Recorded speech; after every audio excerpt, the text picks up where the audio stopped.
Hello दोस्तों, आज हम बात इस बात पर करने वाले हैं कि एक मध्यम वर्गीय या निम्न वर्गीय परिवार के बच्चे की पढ़ाई कैसे होती है। तो शुरू ऐसे होता है कि हमारे मोहल्ले यानी कि हमारे परिवेश में या हमारे रिश्तेदारी में आजकल सब बच्चे कैसे पढ़ रहे हैं, इंग्लिश मीडियम कि हिंदी मीडियम। अगर सब इंग्लिश मीडियम जा रहे हैं तो बच्चे का नाम इंग्लिश मीडियम लिखवाना पड़ेगा। अगर हिंदी मीडियम जा रहे हैं तो चलो कोई बात नहीं, हिंदी मीडियम हो गया। उसके उपरांत जैसे जिसकी सामर्थ्य, कोई प्राइमरी में पढ़वा पाता है, कोई प्राइवेट भी अफोर्ड कर सकता है तो प्राइवेट जाने लगता है।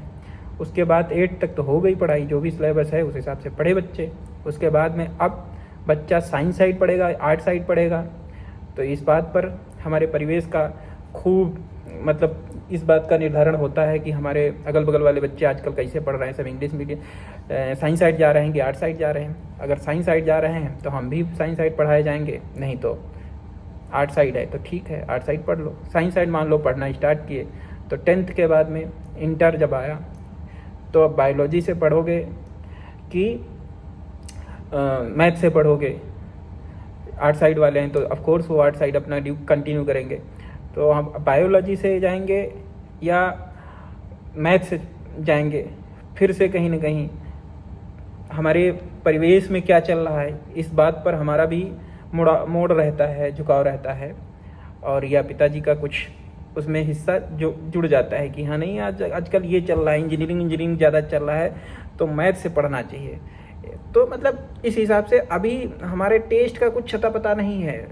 ठीक है, कुछ लोग मैथ से स्टार्ट कर देते हैं, कुछ लोग बायो से स्टार्ट कर देते हैं। जो लोग मैथ से स्टार्ट कर देते हैं, अपना मैथ इंटर करके अब बैठे हैं मैथ इंटर वाले। अब यहाँ के बाद में जिसकी जैसी सामर्थ्य, अगर पैसा है जुटा सकते हैं तो नीट और या जेई की तैयारी करवाएंगे पिताजी, अगर उन्हें इस बात की अता पता है तो। अगर नहीं पता है तो इंटर के बाद में फिर बीए करेंगे या तो बीएससी करेंगे या तो इंजीनियरिंग करवाएंगे। जैसे ही पैसे, जैसी सामर्थ्य, उस हिसाब से कोर्स करवाया जाएगा। और या तो कुछ लोग थोड़ा अवेयर हैं, थोड़ा बच्चे की क्यूरियस है तो एनडीए और एयरफोर्स या आर्मी की तैयारी करेगा बच्चा। तो ये तो एक अलग हिस्सा हो गया। तो इन हिस्से वाले की तैयारी वालों की तो यही है कि या तो पाएंगे या तो फिर प्राइवेट में अपना स्कोप देखेंगे। इधर वालों का क्या, बीए बीएससी और इंजीनियरिंग वाले भाई साहब इंजीनियर हो गए। बीटेक करने के बाद इंजीनियर हो गया। पिताजी की कहना है कि अब तो भैया जो भी अब जितना पैसा कमा सकते हो 20,000 लगा के लाखों तक में, वो अब आप स्टार्ट करो। या बच्चे में क्यूरियोसिटी बची है, विवेक बचा है, कह रहा नहीं अभी और कुछ करना चाहिए, तो वो क्या करना है, स्टार पिताजी से रिक्वेस्ट करता है अगर सामर्थ्य है तो एमटेक भी करवा देते हैं। या और धैर्य बचा है, नहीं एमटेक करवा सकते, कुछ लोग बीएड कर लेते हैं, टीजीटी की तरफ देखना स्टार्ट करते हैं। इधर बीए बीएससी वाले, उनके पास में 2 ही रास्ते, या तो तोप मारो यानी कि आईएएस पीसीएस बनो, और या तो फिर कंटिन्यू करो एमए वाला।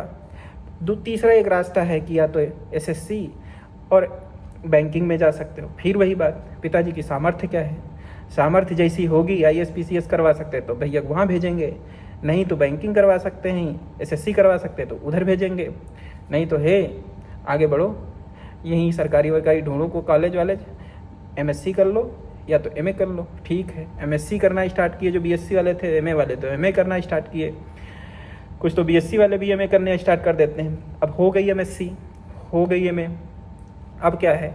अच्छा, यहाँ पे एक और कारण होता है, अगर ग्रामीण क्षेत्र से जुड़े होते तो पढ़ना अनिवार्य रहता है, क्योंकि जब तक शादी नहीं हो जाती तब तक पढ़ते रहना दिखना चाहिए। या क्योंकि या तो कमाई का सोर्स होना चाहिए, नहीं कमाई का सोर्स है तो पढ़ते रहना दिखना चाहिए। तो 2 कारणों से पढ़ाया जाता है, एक कारण ये हो गया, दूसरा कारण कैरियर का भी है। अब एमए और एमएससी करने के उपरांत फिर वही धर्म संकट। इधर इंजीनियरिंग वाले भाई साहब या तो जॉब करने लगे हैं या तो वो एमटेक कर रहे थे। अब एमटेक करने के बाद में फिर भी कुछ सुकून की स्थिति उनके पास होती, कुछ तो मिल जाएगा मार्केट में, नहीं तो फिर वो उनकी स्वेच्छा है जैसे करें। एमए और एमएससी वाले, एमए वाले तो साफ अब धर्म संकट में, या तो बीएड कर लें और फिर टीजीटी वगैरह की कुछ टीजीटी देखें।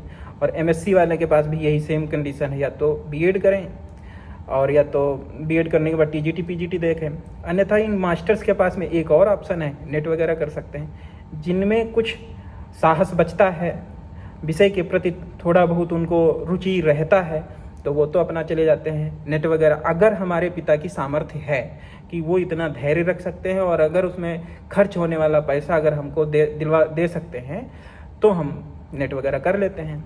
तो नेट किए, नेट के बाद में फिर वही बात, अब या तो तुरंत वैकेंसी गवर्नमेंट निकाल दे तो हम उसमें चले जाएं और हम जॉब अब ले लें, असिस्टेंट प्रोफेसर बन सकते हैं, अन्यथा फिर वही धर्म संकट मंडरा रहा है। कुछ तो करो, कुछ तो करो, या तो नौकरी करो कोई प्राइवेट, या तो तुम पढ़ाई करो ताकि कुछ करते दिखो। बहुत तरीके के स्वाभिमान सम्मान जुड़े रहते हैं हमारे आगे पीछे। तो फिर अगर किसी ने नेट क्वालिफाई कर लिया है तो अब पीएचडी में, अब पीएचडी करना स्टार्ट कर दिए, पीएचडी कर लिए। उसके बाद में फिर वैसे हम लोगों के सामने धर्म संकट। कुल मिलाकर के इस पूरी कहानी में अगर देखा जाए तो हमारी स्वेच्छा नहीं होती है, हमारी होती है परिस्थितियाँ। परिस्थितियाँ इस बात का निर्धारण करेंगी कि आप क्या करोगे। हमारा टेस्ट वेस्ट बहुत नाम मात्र का पूछा जाता है कि आप क्या करेंगे, आपका क्या मनसा है, क्या मर्जी है। हमारा परिवेश, परिस्थिति और हमारे समाज में जो हमारे पिताजी के सलाह देते रहते हैं टाइम टू टाइम, वो क्या करवाएंगे इसी बात पे निर्भर होती है। और इसी तरीके से हम यहाँ तक पहुँच जाते हैं। बस बात बाकी हमारे जीवन का संघर्ष तो अनंत है। संघर्ष ही जीवन, ये हमारे लिए कहा गया है।